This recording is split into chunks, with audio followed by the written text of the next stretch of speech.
가족은 소위 사회적 동물인 사람이 나누게 되는 여러 종류의 관계 중에서 가장 기본적이면서도 제일 가까운 관계입니다. 그것은 태어날 때부터 죽을 때까지 평생 지속되는 관계이며 무엇보다 피는 물보다 진하다는 말대로 아주 끈끈한 혈연으로 맺어진 인간관계이기 때문입니다. 그런데 어떤 경우에는 친가족이 아니면서도 가족처럼 여겨지는 관계, 혹은 아예 가족보다 오히려 더 친밀하게 지내는 관계가 생기기도 합니다.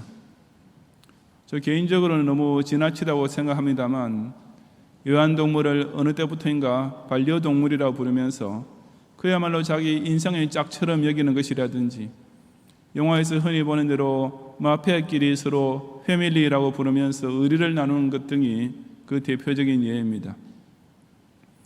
그러나 현실적으로는 정말 자기 부모나 형제자매나 배우자나 자녀보다 더 사랑하는 가족 같은 사람이 생기기란 쉽지 않습니다.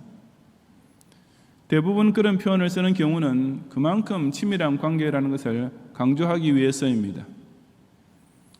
하지만 혈연관계가 아님에도 이 가족이라는 말을 그런 과장법적 표현이 아니라 진심으로 사용하는 관계가 있습니다. 그것이 곧 예수 그리스도 안에서 새로운 형제자매가 된 기독신자인데, 오늘 본문에 그처럼 진정 육신의 가족보다 더 가까운 영적 가족이 된 성도들이 나타나고 있습니다.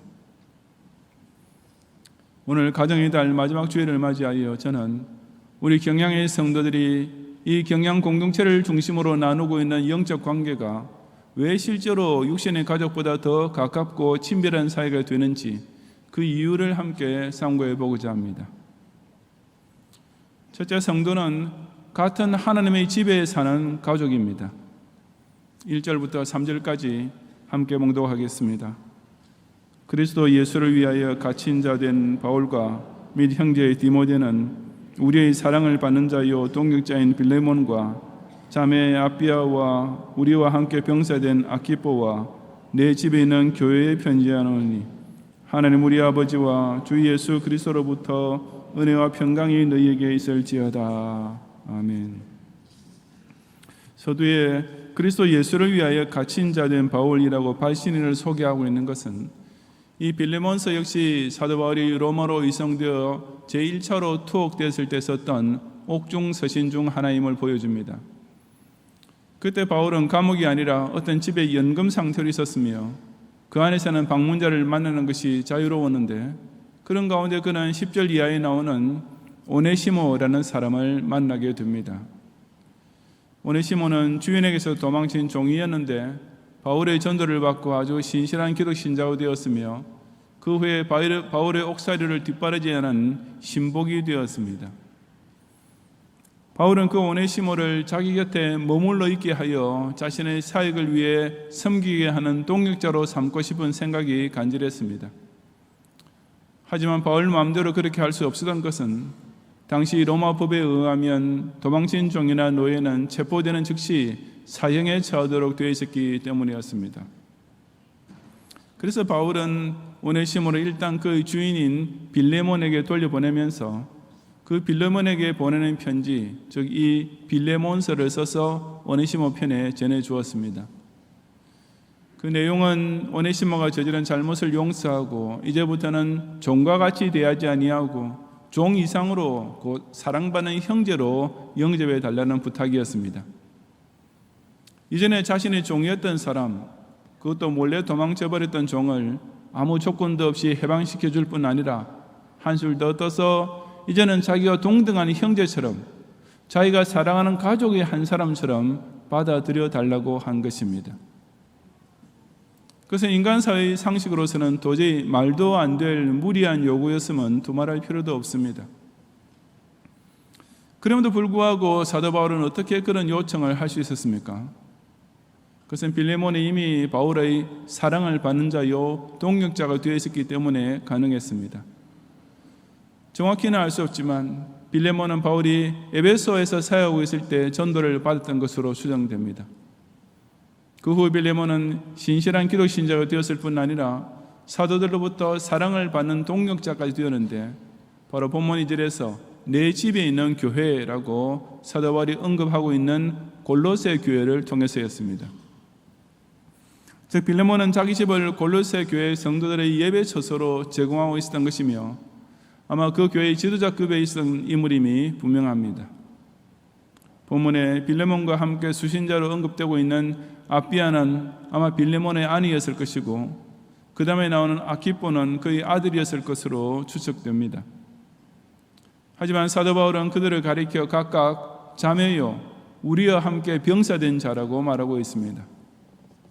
왜냐하면 그들 역시 교회를 통하여 같이 예수 안에서의 형제자매인 동시에 그리스도의 군사처럼 가까운 관계가 되었기 때문이었습니다. 사도 바울은 빌레몬과도 그처럼 교회를 중심으로 피차 지극히 사랑하는 동역자로서의 관계를 나누고 있었기 때문에 오네시모 역시 예수 그리스도를 영접한 신앙인이 되었으니만큼 똑같이 사랑받는 형제로 받아줘야 한다고 빌레몬에게 부탁할 수 있었던 것입니다. 가족이란 한 집에 거하는 관계입니다. 아무리 가족이라고 해도 같이 살지 않으면 점점 더 소원해질 수밖에 없습니다. 부부지간이라도 별거하는 순간부터 이미 남남이나 마찬가지고 자녀 역시 출가하게 되면 한 지붕 밑에서 살던 시절과는 아무래도 달라질 수밖에 없습니다. 실로 즐거운 곳에서는 날 오라 하여도 내 쉴 곳은 작은 내 집뿐이니 라는 유명한 노래 가사처럼 가족이란 집이란 말과 때려야 뗄 수 없는 밀접한 관계에 있는 것입니다. 우리 기독 신자 역시 한 집에 같이 살고 있는 가족입니다. 그 집은 바로 하나님의 집 곧 교회입니다. 우리는 교회를 통해 하늘에 계신 우리 아버지를 같은 아버지로 모시고 사는 하나님의 자녀가 될 수 있으며 말세에 모이기를 피하는 자들과는 달리 더욱 모이기를 힘쓰며 신앙생활의 고락을 같이 나누는 그리스도의 형제 자매가 될 수 있는 것입니다. 그런 까닭에 성도 이름에는 어느 교회의 교인이라는 수식어가 반드시 붙어 다니기 마련입니다. 마치 세상 사회에서도 어느 가문의 자손 혹은 어느 집안의 자녀라고 하듯이 저는 그냥 목사가 아니라 반드시 경영교회 목사로, 여러분은 그냥 성도가 아니라 반드시 경영교회 성도라는 이름으로 불리고 있습니다. 왜냐하면 교회야말로 진정으로 예수 그리스도를 자신의 구주로 영접한 개인 신자에게 있어서 새로운 집이 되기 때문입니다. 다른 사람이 아니라 예수님께서 친히 내가 이 반석 위에 내 교회를 세우리니 라고 베드로처럼 확실한 신앙 고백을 한 개인 신자들을 모아서 당신의 교회 공동체 안에 살도록 만들어 놓으셨기 때문입니다. 주님께서 재림하셔서 우리 모두를 영원한 하늘나라의 집으로 영접해 주시는 그날까지 이 세상에서도 교회를 통해 그 천국 권속끼리 나누는 사랑의 교제를 미리 체험하는 영적 가족이 되시기를 바랍니다. 둘째로 성도는 같은 예수 보혈로 통하는 혈육입니다. 4절부터 7절까지 함께 봉독하겠습니다. 내가 항상 내 하나님께 감사하고 기도할 때 너를 말함은 주 예수와 및 모든 성도에 대한 내 사랑과 믿음이 있음을 들음이니 이로써 내 믿음의 교제가 우리 가운데 있는 선을 알게 하고 그리스도께 이르도록 역사하느니라. 형제여, 성도들의 마음이 너로 말미암아 평안함을 얻었으니 내가 너희 사랑으로 많은 기쁨과 위로를 받았노라. 아멘. 사도 바울은 빌레몬을 생각하며 기도드릴 때마다 내 하나님께 감사하고 있다고 했습니다. 바울은 빌레몬에 대하여 소식만 들었지만 그것만으로도 그의 옥살이 중에 평안함을 얻고 많은 기쁨과 위로를 받을 수 있었습니다. 그 이유는 그가 골로새 교회를 위해 자기 집을 제공할 정도로 충성스러웠을 뿐 아니라 주 예수와 및 모든 성도에 대한 사랑과 믿음으로 칭찬이 자제했기 때문이었습니다. 여기서 예수님과 성도가 나오고 이어서 사랑과 믿음이 나오는데 상식적으로 생각한다면 주 예수에 대한 믿음 그리고 모든 성도에 대한 사랑 이렇게 연결하는 것이 가장 간단 명료하며 또한 교리적으로도 잘 들어맞기 때문에 실제로 그렇게 번역해둔 성경들도 많이 있습니다. 만약 이 부분의 헬라어 원어가 주 예수와 및 모든 성도에 대한으로 시작해서 그 다음에 내 믿음과 사랑이라는 순서로 되어 있다면 당연히 먼저 나오는 단어들과 나중에 나오는 단어들을 각각 짝지어서 그렇게 번역하는 것이 아무 무리가 없을 것입니다. 하지만 원문의 어수는 바로 우리 개역 개정 성경에 번역된 순서 그대로이기 때문에 굳이 예수에 대한 믿음과 성도에 대한 사랑이라고 짝을 맞추려는 것은 억제가 되는 감이 있습니다. 그래서 이 본문은 그냥 있는 그대로, 즉 주 예수와 및 모든 성도 이 양절을 같이 묶어놓고 그 다음에 사랑과 믿음 역시 같이 묶어서 앞에 나온 양절에 연결하는 것이 자연스럽습니다. 즉 빌레몬은 예수님께 대해서도 사랑과 믿음을 동시에 발휘했고 주변 성도에 대해서도 바로 그 사랑과 믿음을 함께 나타냈다고 해석하면 되는 것입니다. 이건 역시 교리적으로 아무 문제가 없으며 무엇보다도 문맥에 아주 잘 맞는 번역입니다. 이 사실은 참된 신자라면 반드시 체험하게 되는 것이기도 합니다. 예수님을 잘 믿는다는 것은 그 예수님께 대한 뜨거운 사랑이 자연히 동반되는 것이며 성도를 진심으로 사랑하는 마음이 생기기 위해서도 먼저 참된 믿음이 있어야만 합니다. 그러니 결국 믿음과 사랑은 떼려야 뗄 수 없는 관계에 있으며 예수 신앙과 성도 사랑 역시 마찬가지로 불가분의 관계인 것입니다. 그래서 이어지는 6절에서도 고스란히 드러납니다. 이로써 내 믿음의 교제가 우리 가운데 있는 선을 알게 하고 그리스도께 이르도록 역사하느니라고 하는데, 여기서 우선 사랑의 교제가 아니라 믿음의 교제라는 표현을 통해서 예수 신앙과 성도 교제가 하나로 결합되어 있습니다. 그리고 그런 참된 성도의 교제를 나누는 가운데 신자로서의 선한 생활 역시 완성되고 그 모든 것의 목표는 그리스도께 이르는, 즉 예수 그리스도를 완전히 닮는 영화의 단계 혹은 그리스도께 모든 영광을 돌리는 최고의 선에 이르게 되는 것입니다. 그러니 5절과 6절을 합치면 참된 신앙이 참된 사랑을 나타내게 만들고 그렇게 참된 성도 사랑으로 선을 행하는 것이 결국에는 다시 예수 그리스도께 도달하게 만드는 것이니 이 두 절은 온통 예수 신앙과 성도 사랑의 일치로 가득 차 있는 셈입니다. 우리 기독 신자가 육신의 가족보다 더 진한 사랑으로서 서로 교제할 수 있는 이유는 이 예수 신앙이 자신의 심령에 가득 차 있기 때문입니다. 그처럼 우리 속에 예수님을 뜨겁게 사랑하는 믿음이 생기된 이유는 바로 그 예수님께서 날 위해 대신 흘려주신 십자가 보혈 때문입니다.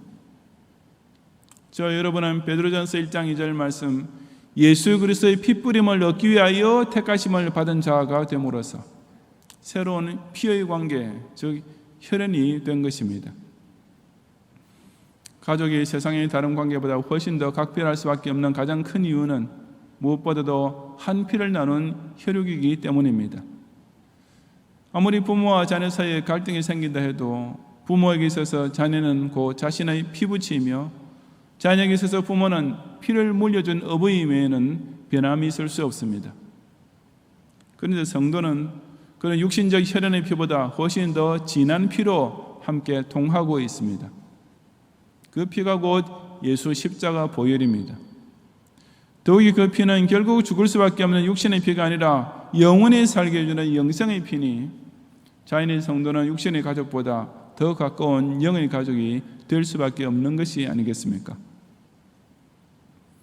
피는 물보다 진하다라고 말하지만 실상 그 피보다 훨씬 더 진한 것이 십자가 보혈입니다.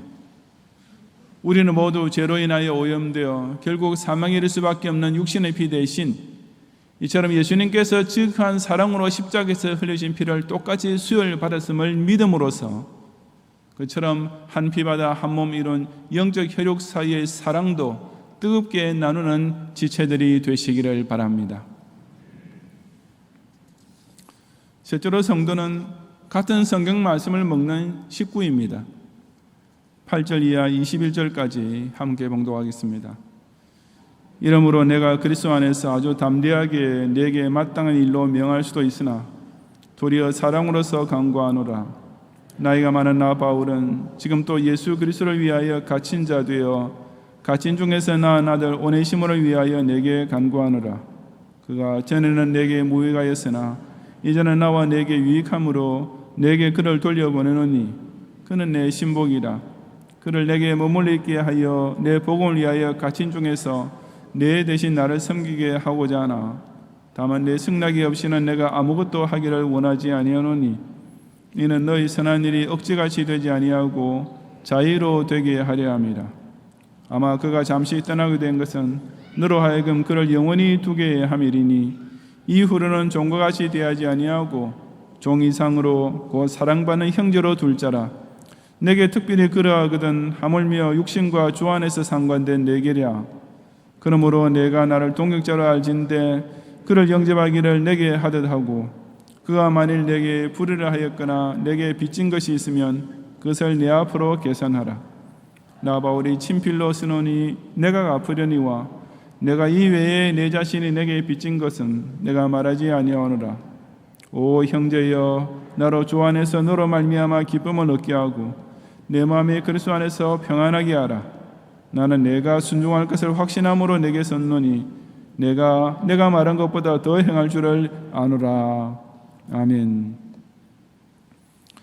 여기서 사도 바울은 빌레몬에게 자기가 갇힌 중에서 낳은 아들, 즉 영금 상태에서 전도하여 해산 신자로 만든 오네시모를 용서하고 해방시켜서 이제 자유롭게 내게 머물러 있게 하여 내 복음을 위하여 갇힌 중에서 내 대신 나를 섬기게 해달라고 부탁하고 있습니다. 오네시모가 바울 자신에게 이미 아들 같은 사람이 되었으니 빌레몬 역시 그를 예수 그리스도 안에서 형제로 영접해야 마땅하다는 말이었습니다. 그런 연유로 사도 바울은 8절에서 이러므로 내가 그리스도 안에서 아주 담대하게 내게 마땅한 일로 명할 수도 있으나 라고 했습니다. 즉 지금 사도 바울이 오네시모에 대하여 빌레몬에게 부탁하는 일은 참된 기독 신자라면 마땅한 일, 즉 당연히 그렇게 해야 할 일이기 때문에 부탁조로 말하지 않고 내가 꼭 해야 한다라고 담대하게 명령할 수도 있는 문제라는 뜻입니다. 하지만 사도 바울은 그렇게 명령조로 말하는 대신 도리어 사랑으로서 간구하노라. 나이가 많은 나 바울은 내게 간구하노라 하고 아주 간절히 부탁하고 있었습니다. 그뿐 아니라 바울은 만약 오네시모가 내게 불의를 하였거나 내게 빚진 것이 있으면 그것을 내 앞으로 계산하라고까지 했습니다.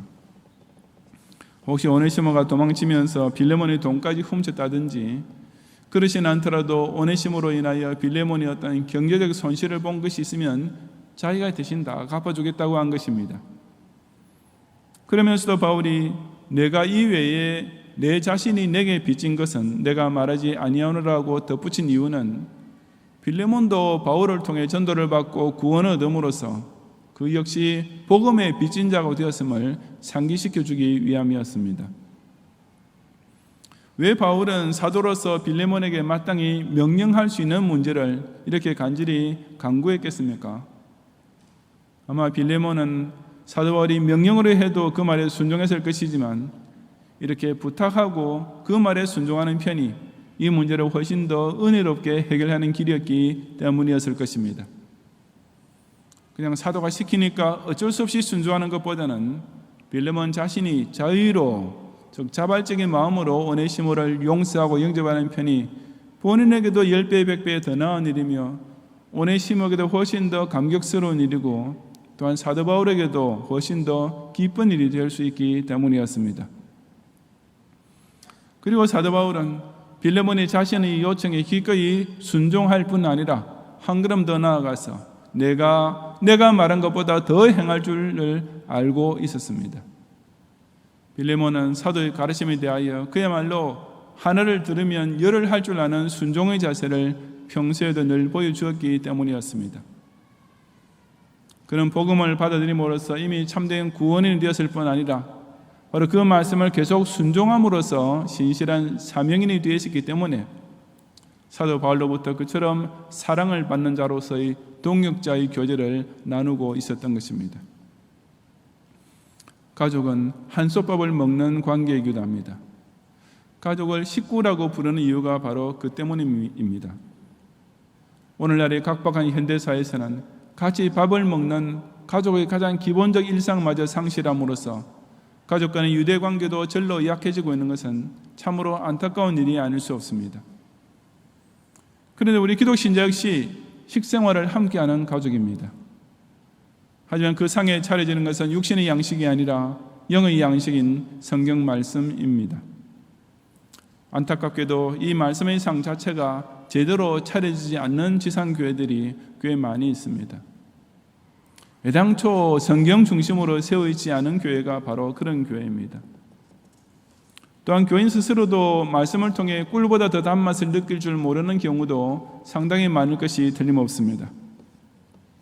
마치 어릴 때부터 간식에만 익숙해져서 건강을 망치는 사람처럼 처음부터 구원의 복음에 빚진 자로서 신앙생활을 시작하지 않고 그저 소원 성취나 인생 평안 따위를 목적으로 교회 다니는 교인은 결국 시험에 아주 취약한 환난 앞에 간단히 파산하고 마는 약골 교인으로 남을 수밖에 없는 것입니다.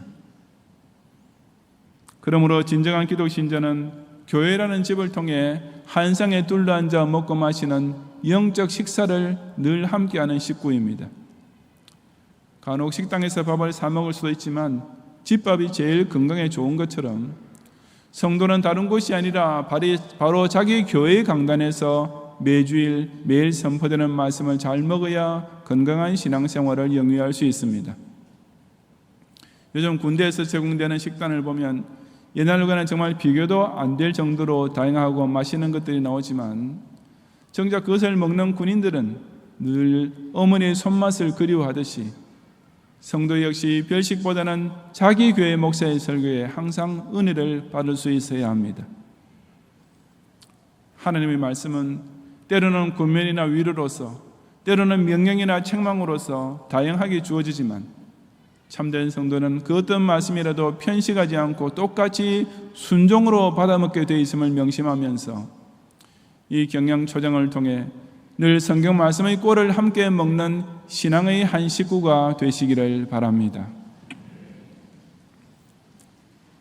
성도 여러분, 비록 가족보다 더 가까운 사람이라는 표현은 쓰지만 실제로 타인을 자기 부모나 자식이나 형제자매보다 더 사랑하고 있다면 그것은 비윤리적이란 지탄을 받을 수밖에 없습니다. 하지만 우리 기독 신자에게는 진짜로 육신의 가족보다 더 가까운 가족이 있는데 바로 예수님께서 내 형제요, 자매요, 어머니니라고 선포하신 영적 가족입니다. 이 말씀은 결코 육신적 혈연을 무시하신 것이 아니라 예수님 안에서 맺게 되는 천국 권속의 새 관계는 인간사에서 가장 가까운 육신적 가족과는 아예 차원부터가 다른 것임을 강조하신 것입니다. 종과 주인의 관계란 원래는 인간관계 중에서도 가장 먼 관계가 아니겠습니까? 더구나 도망친 종과 그 종을 잡으려는 주인은 피차 상대방을 죽이고 싶을 정도로 원한 맺힌 사이였을 것입니다. 그런데 예수 안에서의 새 가족은 그런 원수 관계까지도 서로 사랑하는 형제 관계로 바꾸어버리고 맙니다. 그 결과 주인이 종을 자기 형제처럼 대해줄 뿐 아니라 마치 사도를 영접하듯이 극진한 사랑을 베풀어 주게 되었던 것입니다. 저와 여러분 역시 바로 이처럼 예수님 안에서 새로운 형제요, 자매요, 어머니 같은 가족이 되어 있지 않습니까? 우리는 경양교회라는 하나님의 집에 같이 사는 한 가족입니다. 우리는 예수 보혈이라는 한 피를 나눈 영적 혈육입니다. 우리 경양 권속은 매일 성경 말씀의 한 상에 둘러앉아서 영성의 양식을 함께 먹는 천국 식구인 것입니다. 코비드19의 팬데믹으로 인해 우리는 그런 경양 가족 가운데 6명과 이별을 하게 되었습니다. 그 6분은 화곡교구의 고 황용순 권사님,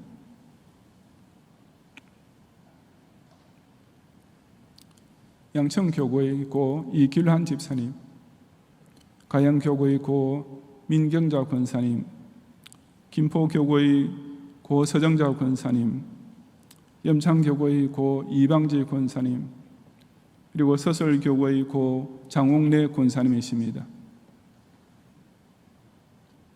물론 궁극적으로 각 사람의 수완은 오직 하나님의 절대 주권에 달려 있으며 또한 그 고인들이 다 끝까지 구원의 확신을 간직하셨기 때문에 천당 영생을 얻으신 것만은 틀림없지만 인간적으로는 참으로 안타까운 일이 아닐 수 없습니다.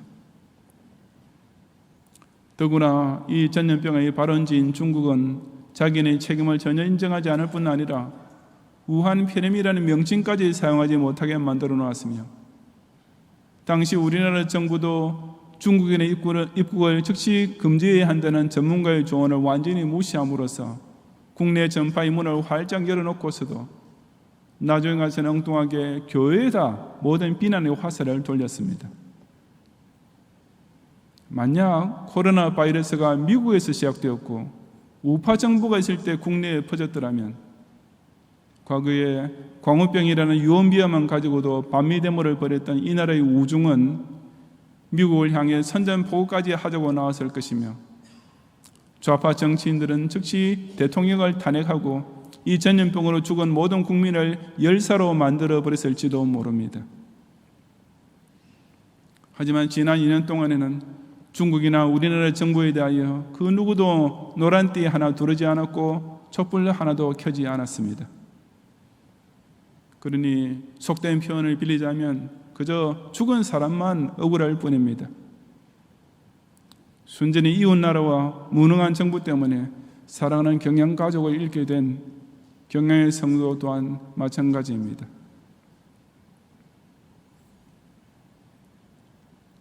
오늘 우리가 코로나19 희생교우 유가족을 위한 특별 헌금을 드리고자 하는 이유도 이 때문입니다. 팬데믹 기간 동안 방역 수칙 때문에 유가족 중에는 고인의 소천 직전까지 면회조차 할 수 없었던 경우도 있었으며, 일반 교우들은 장례식에도 참석하지 못했습니다. 그래서 그 유가족 성도들에게 심심한 위로와 정성을 낸 조의를 이제나마 표하고자 하는 것입니다. 우선 경양교회를 통해 한 가족, 한 혈육, 한 식구된 성도 사이에서는 지극히 당연한 일이면서 동시에 여전히 송구스러운 마음을 금할 길 없어 행하는 예의입니다.